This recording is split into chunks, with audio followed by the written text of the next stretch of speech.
Shalom, brothers and sisters.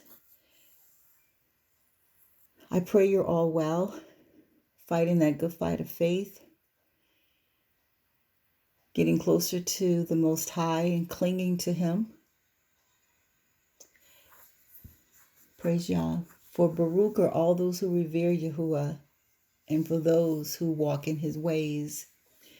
So we're going to read today, beginning in Matthew 6. The title is Take No Thought. No man can serve two masters, for either he will hate the one and love the other, or else he will hold to the one and despise the other. You cannot serve Yahuwah and Mammon. Therefore I say unto you, take no thought for your life, what you shall eat or what you shall drink, nor yet for your body, what shall you put on? For is not the life more than meat, and the body than raiment, clothing? Behold, the fowls, the birds of the air. Oh, goodness, this is so true because I watch birds at times. I think we all have watched birds. They don't sow, neither do they reap, nor gather into barns, yet your heavenly Father feeds them. Are you not much better than they? Which of you by taking thought can add 1 cubit unto his stature? And why take thought for raiment? Consider the lilies of the fields, how they grow. They toil not, neither do they spin. And yet I say unto you, that even Solomon in all his glory was not arrayed, he was not dressed like one of these. Wherefore, if Yahuwah so clothes the grass of the field, which today is and tomorrow is cast into the oven, shall he not much more clothe you, O you of little faith? Therefore, take no thought, saying, what shall we eat, or what shall we drink, or wherewith shall we be clothed? For after all these things do the Gentiles seek, which are the unbelievers, right? For your heavenly Father knows that you have need of all these things. But seek first the kingdom of Elohim and his righteousness, and all these things shall be added unto you. Take therefore no thought for the morrow shall take thought for the things of itself. Sufficient unto the day is the evil thereof. So what we've got to do is learn to rebuke immediately any thoughts that come to us that we know does not line up with Amunah, with faith. Remember again, the children of Yisrael, our ancestors, when they were in the wilderness, they didn't go to the store and get new shoes. Those shoes, they say, lasted for 40 years. They didn't go to the store to get clothes. They may have been able to mend and make clothes, but either way, things were sufficient for them. They had water when there wasn't any water. Yahuwah provided the water in the desert, in the wilderness. They had daily manna for 40 years, and it was when they crossed over and they made into the promised land, the manna quit. And then he satisfied their desire for meat. He gave them so much meat that, oh my goodness, it was coming out their nose. They gorging, but he fed that many people. So we have to remember those kind of things. We have to remember how he fed Elijah, or Elijah, in the when he was hiding from Jezebel. So he said, seek ye first the kingdom of Elohim and his righteousness.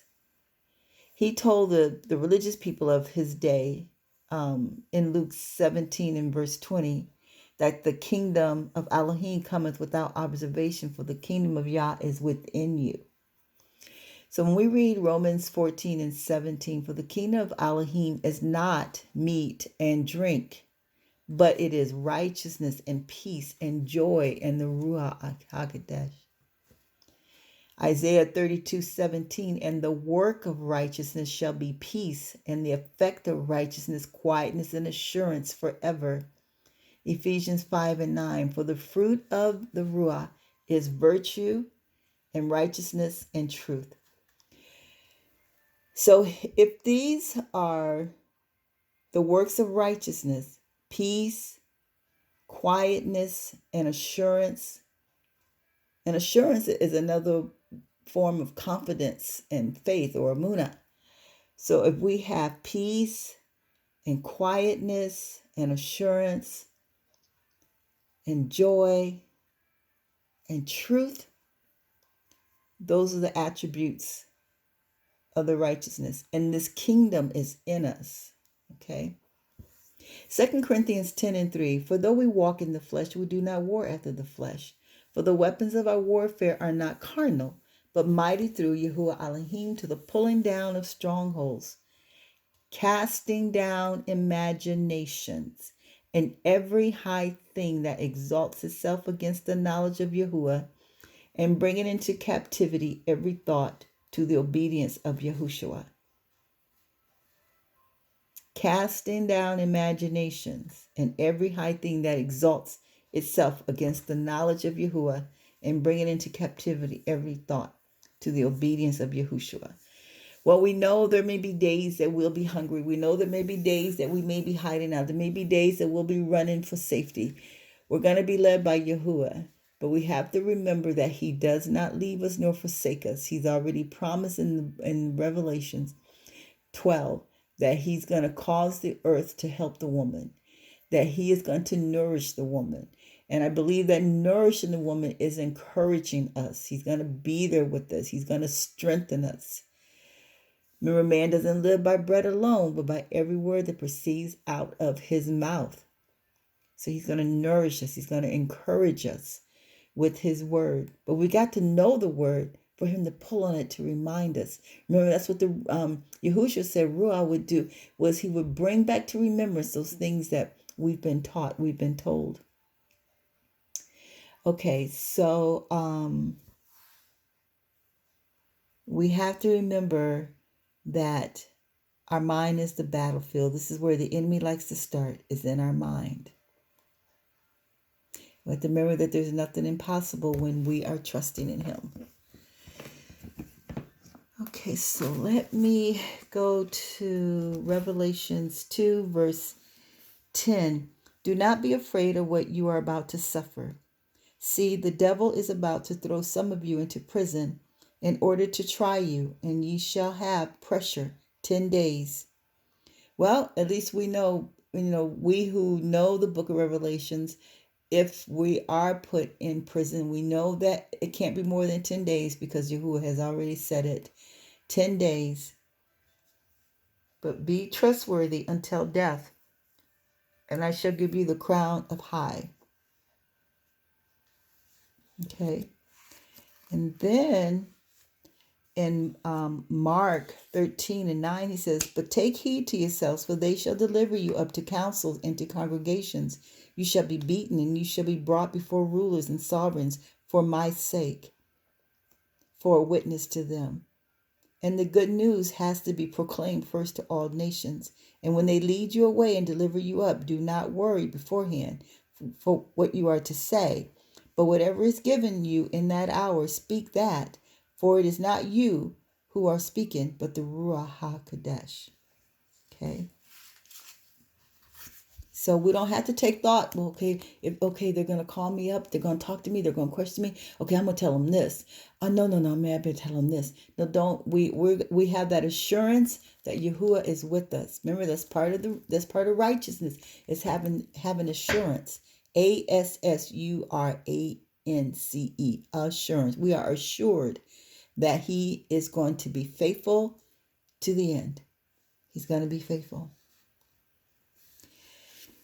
So when Yohanan the Immerser was in prison, he sent some of his followers to Yahushua. He sent 2 of his followers saying, are you the coming one, or should we look for another? So when they got to Yahushua, that's what they asked him. And in the same hour, he healed many of diseases and afflictions and wicked spirits, and he gave sight to many blind ones. And Yahushua answering said to them, go, report to Yohanan what you have seen and heard.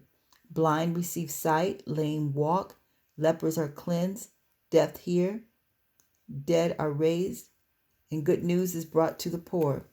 And Baruch is he who shall not stumble in me, or take offense in me. Okay? So John was starting to doubt a little bit. He of all people knew who it was, but he was in prison, and he fear evidently made his path to him. Because fear is always there. To rob us of faith, rob us of the ability to trust Yahuwah. So now I want to read in Numbers, the book of Numbers, or Bamidbar, the account of when the 12 spies came back and reported what they saw. 10 brought back the evil report, and the people believed them because these people were their leaders. They were their leaders, and they brought back evil reports. Only 2 did not, and that was Joshua and Caleb.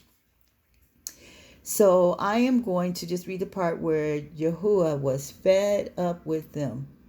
And so it reads, "How long shall this evil congregation have this grumbling against me? I've heard the grumblings which the children of Israel are grumbling against me. Say to them, as I live, declares Yahuwah, as you have spoken in my hearing, so I do to you.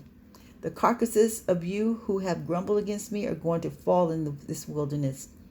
All of you who were registered according to your entire number from 20 years old and above, none of you except Caleb, son of Jephunneh, and Yehoshua, son of Nun, shall enter the land which I swore I would make you dwell in. But your little ones whom you said would become a prey, I shall bring in, and they shall know the land which you have rejected. But as for you, your carcasses are going to fall in this wilderness."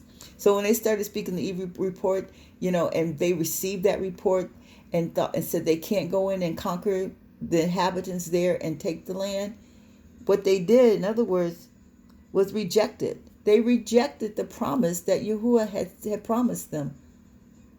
They chose the evil report rather than being assured that what he had spoken, he would do it. "But as for you, your carcasses are going to fall in this wilderness, and your sons shall be wanderers in the wilderness 40 years, and shall bear your horns until your carcasses are consumed in the wilderness. According to the number of the days in which you spied out the land, 40 days, a day for a year, a day for a year. You are to bear your wickedness 40 years, and you shall know my breaking off. I am Yahuwah, I have spoken, I shall do this to all this evil congregation who are meeting against me in this wilderness. They are consumed, and there they die." Okay, so we don't want to take no thought saying anything that's evil. Okay, we're anything that's not of faith, anything that seems to accuse Yahuwah of not being one of his word, one that, because he already told us in Isaiah 55 verse 11 that when his word goes out, it accomplishes what he sends it out to do. It will not return unto him void. And the one time, when I think about that, I think about Yahushua, who is said to be the Word made flesh. When he was sent out, he accomplished that which he was sent out to do. And when he returned to the Father, he did not return unto him void. He accomplished his assignment. The Word made flesh. So Psalms 23, because all our needs are met. If we can remember that, I'm gonna remind you that all our needs are met. All our needs are met. Psalms 23, or Tehillim 23. Yahuwah is my shepherd. I shall not want, I shall not lack for anything. He makes me lie down in green pastures. He provides ways for me, that I have peace, that I have comfort. He leads me beside the still waters. He restores my soul. He leads me in the path of righteousness for his name's sake. Yea, though I might walk through the valley of the shadow of death, I will fear no evil, for I know that he is with me. His rod and his staff, they comfort me. Father, you prepare a table for me in the presence of my enemies, and you anoint my head with oil, so that my cup runs over. You've given assignment to goodness and mercy to pursue me, hunt me down, and follow me closely all the days of my life, and I will dwell in the house of Yahuwah forever. All our needs are met.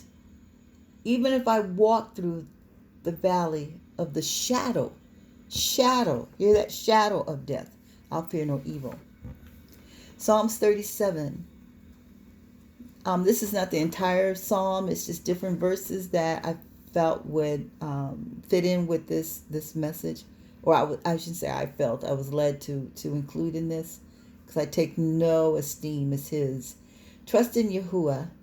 Trust in Yahuwah and do good. You will dwell in the land, and truly you will be fed. Trust in Yahuwah and do good, and will be fed. He said, truly. Delight yourself also in Yahuwah, and he will give you the desires of your heart. Commit your way unto Yahuwah. Trust also in him, and he shall bring it to pass. So it's trust, delight, commit.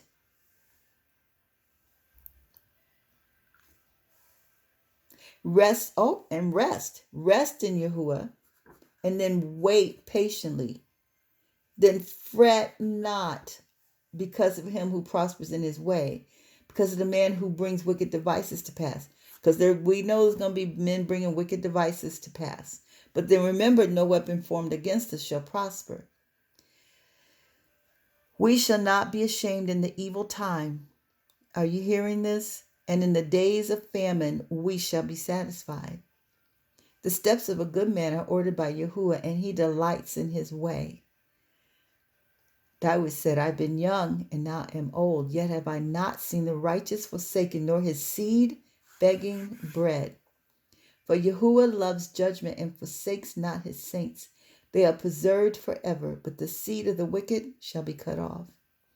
The righteous shall inherit the land and dwell therein forever. The mouth of the righteous speaks wisdom, and his tongue talks of judgment.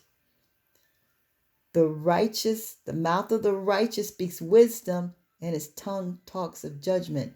That judgment is against those who are wicked. Remember what Psalms, Isaiah 54:17 says, right? We can condemn those words that go up against us because it's part of our heritage. Yahuwah will not leave us in the wicked's hand, in his hand, nor condemn him when he is judged. So if any man tries to judge us, Yah is not going to condemn us. Wait on Yahuwah and keep his way, and he shall exalt you to inherit the land. When the wicked are cut off, we will see it. Remember Psalms 91? 1,000 shall fall at my side and 10,000 at my right hand, but it shall not come nigh me. For only with my eyes will I behold and see the reward of the wicked.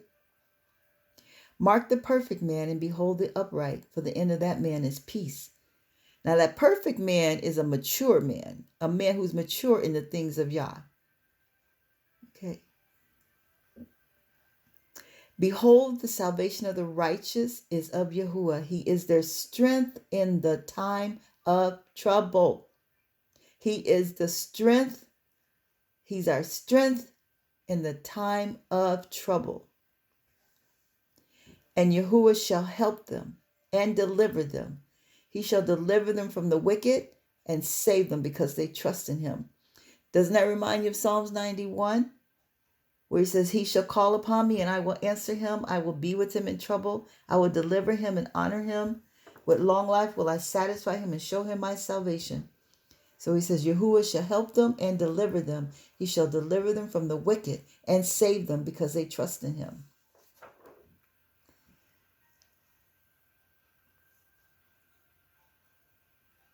We know, according to Revelations 12, that the adversary is going to be coming after commandment keepers, the seed of the woman. He's going to be coming after them, commandment keepers. So when it said in verse 32, the wicked watches the righteous and seeks to slay him, they know who are those who belong to Yahuwah. They watch us and they seek to slay us. And it's been like that throughout the ages. Remember Esther, the story with Esther? Proverbs 6:2, you are snared with the words of your mouth. You are taken with the words of your mouth. Proverbs 18:21, death and life are in the power of the tongue, and they that love it shall eat the fruit thereof. Okay, so remember what we read in Numbers 14. They spoke it, they started whining and crying about what was going to happen to them. And there is an audio on that on this channel, how is evil heart of unbelief. If you find that audio, and it'll tell you a little bit more about that. But they believed the evil reports, and they just started speaking all the stuff out of fear. Fear is our enemy. And reasoning, too much reasoning. One thing I started maybe about a year ago. It had to be the Ruach, because I know nothing unless he tells me. I said I got to figure it out, and I said, "Oh, I was stopped in my tracks." No, I don't figure out nothing. That sounds like a real trip of confusion there. I am not going to be figuring out nothing. I pray. I consult him. I get my counsel from the Most High. So I don't figure out anything. And so we don't want to be reasoning. And why should we reason when the one we serve is the omniscient one? He knows everything. So we don't have to reason anything. We just go to him with things. Okay, Mark 11:23. For verily I say unto you that whosoever shall say unto this mountain, be thou removed, and be thou cast into the sea, and shall not doubt in his heart, but shall believe that those things which he saith shall come to pass, he shall have whatsoever he saith. Now that can be a positive or a negative, because it's just something he spoke it. We shall have what we say. So of course we want to be careful, mindful to say the things that are going to bring life, not death. Remember, he said that in Deuteronomy. He says he was causing the Shemaim to record this day, that I'm presenting to you life or death. Choose life. So we know by the word in Proverbs 18:21, death and life are in the power of the tongue, and they that love it shall eat the fruit thereof. So whatever we speak, that's what we're going to have. Proverbs 6, you are snared with the words of your mouth. You are taken with the words of your mouth. So the children of Yasharel, when they received the evil report and they started speaking all those things, what did Yahuwah say? He said, just as you said, I'm going to do it. How long are you going to provoke me? Okay, fine. The same children you said are going to die in the wilderness, they're going to be the ones that's going to go over to the promised land, and you will not see it. So we want to be careful. So as these things go on, he says that only the Gentiles are concerned about what they will eat and what they will drink the next day. Consider the lilies of the field. Consider the birds. These things are taken care of. Why? Because there's no fear. There's no fear. And that's how we're going to have to be when we go through our wilderness. No fear. Not trying to figure out anything. What am I going to do? What am I going to say? That's not resting in him. That's not having that assurance. That's not having that quietness. That's not having peace and the joy that's in the Ruach HaKodesh. That's not that. We have to start developing that. That's those exercises that we're doing every day. So that when it comes, even once we, get over the shock of what's going to happen, we can rely. We're strong. Why? We're strong in Yahuwah because of the word. We've been eating that bread. We've been, exercising our faith. And so we know that it's all in him. We're leaning on him. We're dwelling in the secret place of the Most High so that we can abide under the shadow of the Almighty.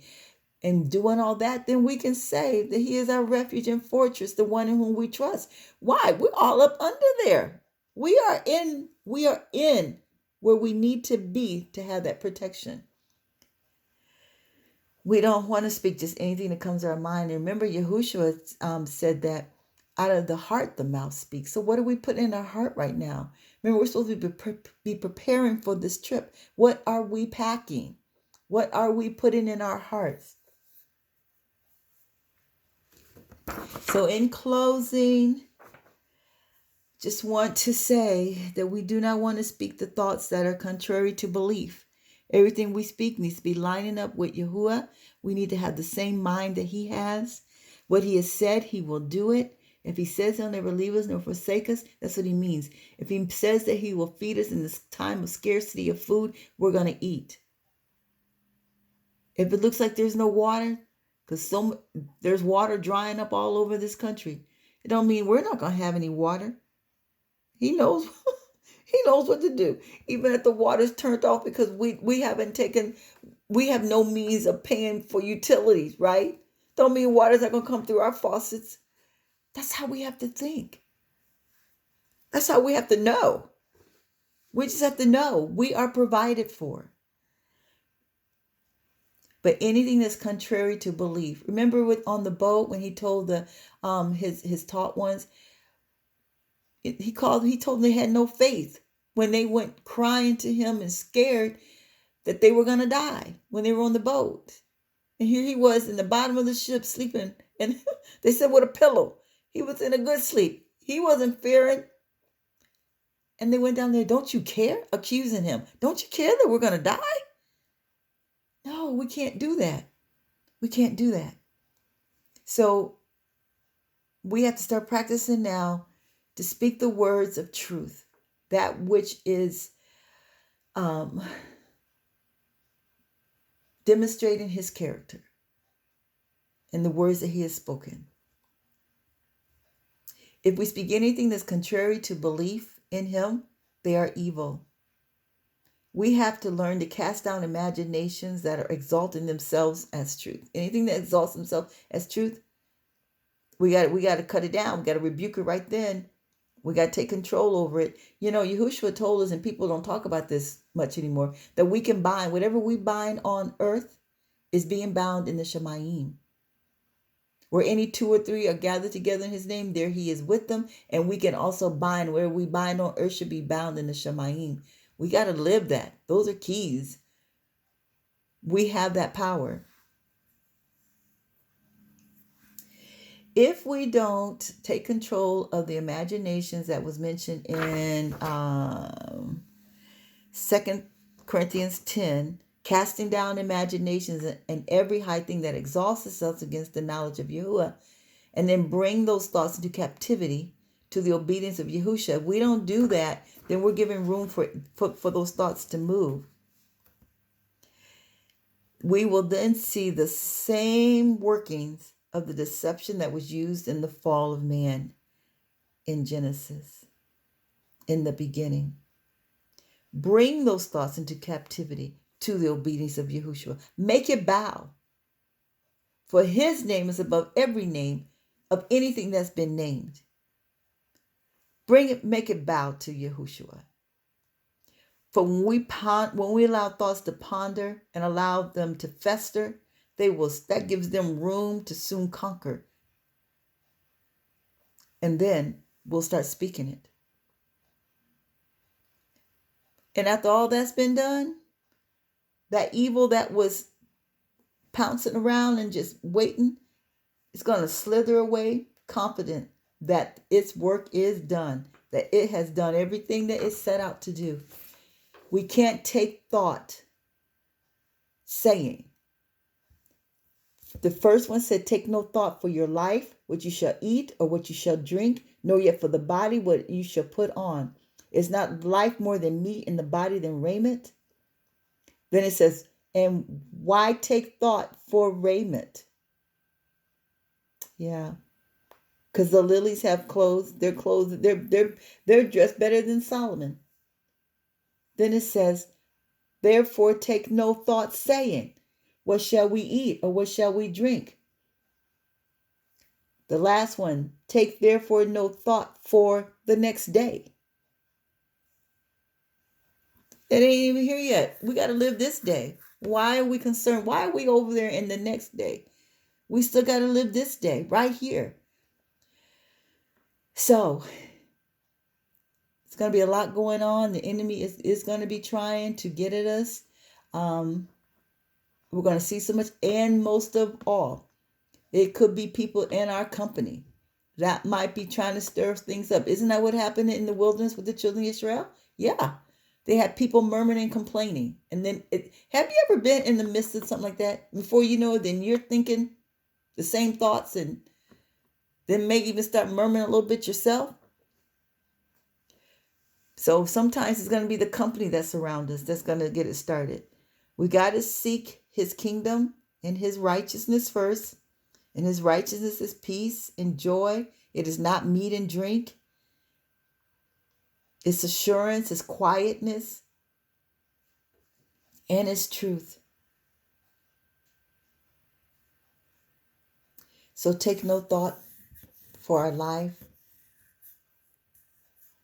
Take no thought about what we're going to eat and drink. We just praise him for it. Thank you, Father, for you're our Rohe. You're our shepherd. We don't want or lack for anything. You know what we have need of already. So we just thank you for providing for us. We thank you, Father, for your miraculous way of doing things, your wondrous ways of supplying needs. We thank you, Father, for all needs are met. All needs are met. All needs are met. All my needs are met. Yeah, all needs are met. All needs are met. All needs are met. Yes, all needs are met. There's nothing impossible when we believe, when we keep our minds stayed on him. He'll give us peace within. We must trust him to see it though, having that assurance that he will do what he promised. Yes, all needs are met. All needs are met. Yes, all needs are met. All needs are met. All needs are met. He said he won't leave us nor forsake us. All needs are met. If we ask anything in his name, we'll have it.